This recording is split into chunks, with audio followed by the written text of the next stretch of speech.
உலகங்கள் உள்ள சினிகேஷன் நேயர்களுக்கு வணக்கம். திரைப்பார்வை அப்படிங்கிற நிகழ்ச்சியில் படத்தினுடைய திரை விமர்சனத்தை பார்க்கலாம். டியூட் இந்த படத்தோட திரை விமர்சனத்தை பார்க்கலாம். இதில் ஹீரோ பிரதீப் ரங்கநாதன் தன் நண்பர்களோட ஒரு கம்பெனி நடத்திட்டு இருக்காரு. அவர் அம்மா ரோஹிணியோட வசித்து வர்றார். அவருடைய தாய்மாமன் சரத்குமார் மினிஸ்டர். அவருடைய மகள் மம்தா பைஜு பிரதீப் ரங்கநாதன் லவ் பண்ணுறேன்னு சொல்கிறாரு. ஆனால் பிரதீப் ரங்கநாதன் நான் வந்து அப்படிலாம் பழகலை, எனக்கு அந்த மாதிரி என்ன இல்லை சொல்லிட்டு போயிடுறாரு. திருப்பி கொஞ்ச நாள் கழித்து பிரதீப் ரங்கநாதன் மம்தா பைஜு தான் நம்ம லவ் பண்ணுறோம் அப்படிங்கிறத புரிஞ்சுக்கிறாரு. லவ் சொல்ல வர்றாரு. ஆனால் மம்தா பைஜு நான் இன்னொருத்தர் லவ் பண்ணுறேன், அவர் பேர் பாரி அப்படின்னு சொல்கிறாரு. அந்த காதலில் நீ ஹெல்ப் பண்ணு அப்படின்னு கேட்குறாரு. இந்த காதலை பற்றி மம்தா பைஜு அப்பாவான சரத்குமார்கிட்ட பேச போகும்போது தான் சரத்குமார் ஒரு ஜாதி வெறி மிக்கவர் அப்படின்னும் தன்னுடைய ஜாதி வெறிக்காக தன்னுடைய இன்னொரு தங்கையை கொலை பண்ணிட்டு தற்கொலை நாடகம் பண்ணினவர் அப்படிங்கிற உண்மையும் தெரிய வருது.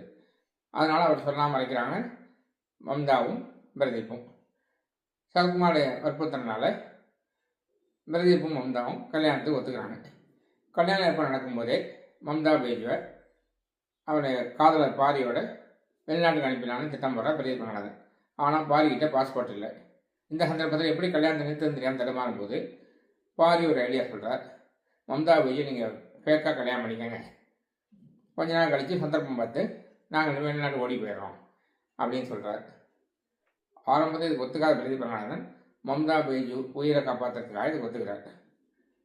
இந்த சந்தர்ப்பத்தில் கல்யாணத்துக்கு பிறகு ரெண்டு பேரும் ஒருத்தர் தொடாமல் கண்ணியமாக வந்துட்டு இருக்கும்போது மம்தா பைஜும் பாரி நெருங்கி பழகிறாங்க. அதில் மம்தா பைஜு கர்ப்பமாகிறார். சரத்குமார், பிரதீப் ரங்கநாதன் அம்மா ரோஹிணி மற்ற எல்லோருமே பிரதீப் ரங்கநாதன் தான் இந்த குழந்தைக்கு அப்பான்னு வச்சுட்டு இருக்காங்க. இதுக்கப்புறம் இந்த கதை எப்படி போகுது அப்படிங்கிறது மீதி படம். நடிகர்கள் பார்க்கும்போது ஹீரோ பிரதீப் ரங்கநாதன். இவர் ஒரு ட்ரேட்மார்க் ரெடி வச்சிருக்காரு. அதை எப்போ முறை படம் முக பண்ணியிருக்காரு. ஹீரோயின் மம்தா பைஜு மலையாள இறக்குமதி. பிரேமுழு படத்தில் குறும்பு பெண்ணாக கலக்கினவர். இதெல்லாம் சூப்பராக நடிச்சிருப்பாருன்னு எதிர்பார்த்தா குறும்பக்காரியா, அப்பாவியா, சதிகாரியா அப்படின்னு புரியாமலே அவர் கேரக்டர் போயிட்டுருக்கு. அப்புறம் சரத்குமார் படத்துக்கு இவர் தான் முக்கியமான தூண் அப்படின்னு சொல்லலாம். இவரை வச்சு தான் கதையை நடக்குது.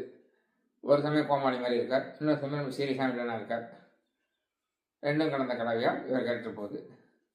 அப்புறம் ரோஹிணி வழக்கமான அம்மா.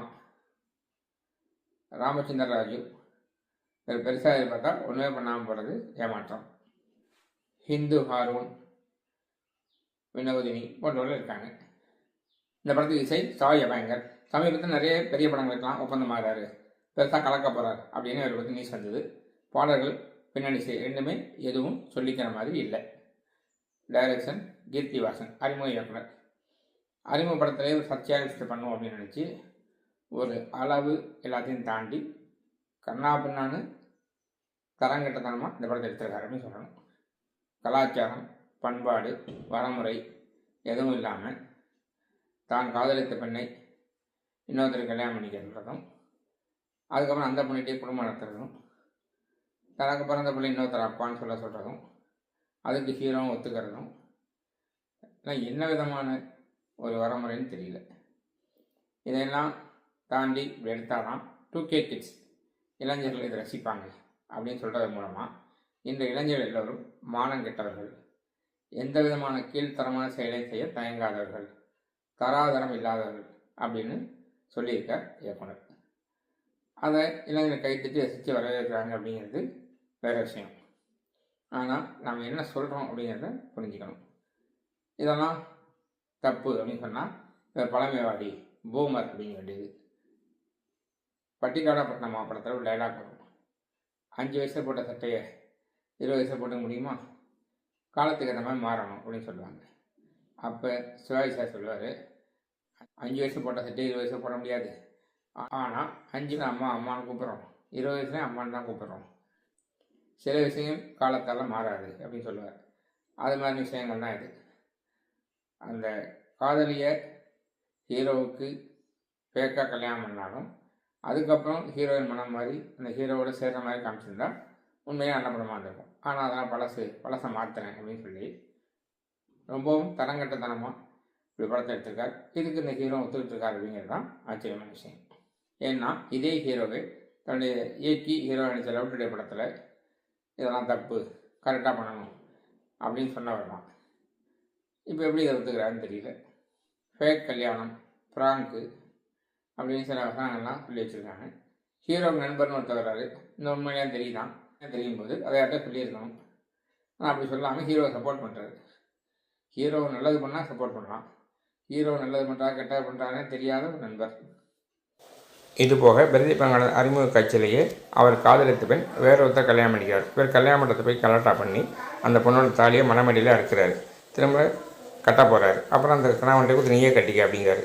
தரம் கட்ட போகிறோம் அப்படிங்கிறத முதல் சீன்லேயே காட்டுகிறார் இயக்குனர். இந்த மாதிரி கிலகிழப்பான விஷயங்கள், தரங்கட்ட விஷயங்களை வச்சு எடுக்கிற படங்கள் தற்காலிகமாக வெற்றியை தரலாம். ஆனால் நிச்சயமாக நல்ல பெயரை பெற்றுத்தராது. எல்லாம் ஓகே. படம் எப்படி ஷார்ட்டாக சொல்லி அப்படின்னு கேட்டிங்கன்னா, எனக்கு தராதரம், கலாச்சாரம், வரமுறை எதுவும் கிடையாது அப்படின்னு நினைக்கிறவங்க விரும்பி பார்க்கக்கூடிய படம் தான் இந்த டியூட். இது போன்ற சினிமா செய்திகளை தெரிஞ்சுக்கிறதுக்கு இந்த சேனலை லைக் பண்ணுங்கள், ஷேர் பண்ணுங்கள், சப்ஸ்கிரைப் பண்ணுங்கள். கூடவே அந்த பெல் பட்டனையும் ப்ரெஸ் பண்ணுங்கள். எங்களுடைய வீடியோக்கள் உடனுக்குடன் உங்கள்கிட்ட வந்து சேரும்.